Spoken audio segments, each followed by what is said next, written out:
Thiruvananthapuram medical കോളേജിൽ ഹൃദയ ശസ്ത്രക്രിയ ഉപകരണ പ്രതിസന്ധി പരിഹരിക്കാനുള്ള ശ്രമം തുടരുകയാണ്. ഗുരുതര പ്രതിസന്ധിയുണ്ടെന്ന് ചൂണ്ടിക്കാട്ടി കാർഡിയോളജി വിഭാഗം മേധാവി ഇന്നലെ ആശുപത്രി സൂപ്രണ്ടിന് കത്ത് നൽകിയിരുന്നു. ശസ്ത്രക്രിയകൾ മുടങ്ങുന്ന സാഹചര്യമുണ്ടാകുമെന്നും കത്തിൽ സൂചിപ്പിച്ചിരുന്നു.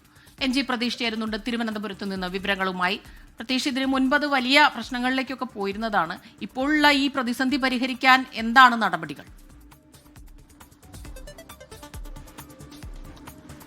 സ്മിത, മെഡിക്കൽ കോളേജിൽ ശസ്ത്രക്രിയ മുടങ്ങുന്ന അല്ലെങ്കിൽ മാറ്റിവെക്കുന്ന സാഹചര്യം ഉണ്ടായിട്ടില്ലെങ്കിൽ കൂടിയും വരും ദിവസങ്ങളിൽ ഈ ഉപകരണ പ്രതിസന്ധി പരിഹരിച്ചില്ലെങ്കിൽ അത് ഗുരുതരമായ പ്രശ്നങ്ങൾ ഉണ്ടാക്കുമെന്നുള്ള മുന്നറിയിപ്പാണ് കാർഡിയോളജി വിഭാഗം മേധാവി സൂപ്രണ്ടിന് നൽകിയ കത്തിൽ പറയുന്നത്. ഈ മാസം 1-ാം തീയതി മുതലാണ് ഈ കമ്പനികൾ ഉപകരണങ്ങളുടെ വിതരണം നിർത്തിവച്ചത്.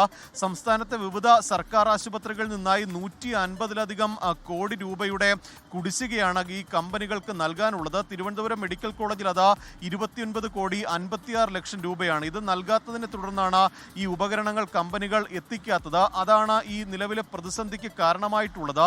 പ്രധാനമായും ആൻജിയോഗ്രാം ചെയ്യുന്ന ഗൈഡ് വയറിന്റെ ക്ഷാമമാണ് ഈ മെഡിക്കൽ കോളേജിലെ കാർഡിയോളജി വിഭാഗത്തിലുള്ളത്.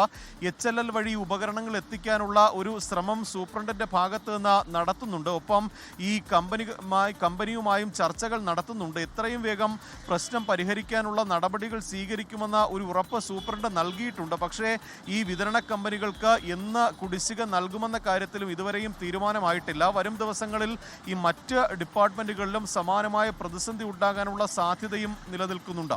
സ്മിത, MG പ്രതീഷാണ് തിരുവനന്തപുരത്ത് നിന്ന് വിശദാംശങ്ങൾ നൽകിയത്.